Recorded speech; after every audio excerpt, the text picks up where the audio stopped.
Want to know how to change the quality of real-time conversion in Audacity?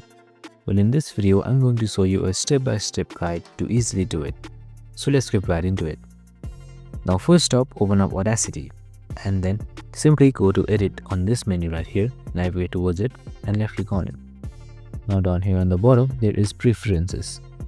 Left click on it again. You can either press Ctrl+B as well. Now a dialog will open. You need to navigate towards Quality and left click on it.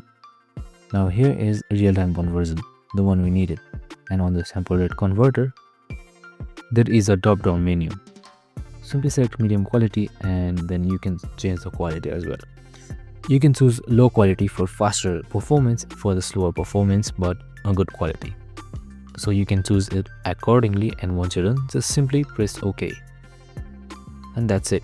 The changes should take this, and if it doesn't, make sure to restart Audacity once.